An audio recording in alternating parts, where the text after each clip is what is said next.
Antoine Di Rusa, vous êtes dans le mouvement mutualiste. Il y a peu, vous étiez encore le président de la 525e société mutualiste ici du Rhône, c'est-à-dire celle de Renault Véhicules Industriels, ex-Berliet. Aujourd'hui, vous êtes optimiste, vous, pour le mouvement mutualiste, pour l'avenir, quand on voit qu'effectivement, au niveau des usagers de la mutualité, on passe d'un statut de participant à la mutualité à celui de client, par exemple?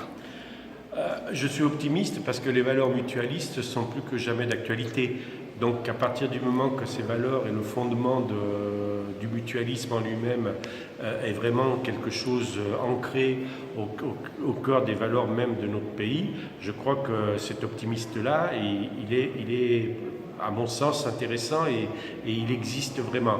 Là où il faut que nous fassions un effort important, c'est celui de participer avec les adhérents, de participer avec les autres organisations du mouvement social et de l'économie sociale et solidaire, à partager, à faire connaître ces valeurs de manière à faire en sorte qu'elles soient plus prises en compte par les gens et effectivement à expliquer qu'aujourd'hui les valeurs mutualistes n'ont de sens que si les gens s'emparent des besoins qu'ils ont au sein de la société, notamment en termes d'accès aux soins et d'accès à la santé, ce qui malheureusement, au travers d'un certain nombre de dispositions légales, de dispositions de contraintes, fait que l'accès aux soins a régressé dans notre pays, puisqu'il faut quand même savoir qu'une personne sur trois renonce à se soigner à cause des moyens financiers ou à cause de déserts médicaux dans notre pays. Donc je suis optimiste sur l'aspect que les valeurs, que les fondements du mutualisme sont plus que jamais d'actualité. Et là où je pense qu'il faut qu'on fasse un effort, c'est celui de faire partager ces valeurs et de les faire prendre en compte, que ce soit par les populations, mais aussi par nos responsables politiques. Il y a 200 ans, les premières sociétés de devoirs mutuels étaient créées ici à la Croix-Rousse avec les Canuts, Pierre Charnier, un des instigateurs.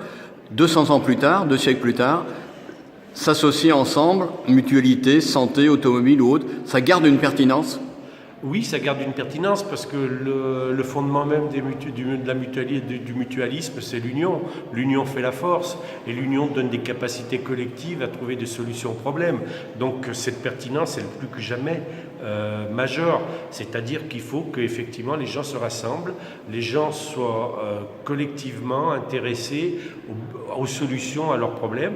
Donc oui, je pense que la mutualité a tiré sa force, le mutualisme, l'associatif, le syndicalisme a tiré sa force de l'application des gens d'une manière collective. Je pense que sur cet aspect-là, ça plus que jamais, par rapport à l'environnement que nous connaissons aujourd'hui au niveau social, que ces valeurs de rassemblement, d'union, de mutualisme, de mise en commun, a plus que jamais de sens dans notre société.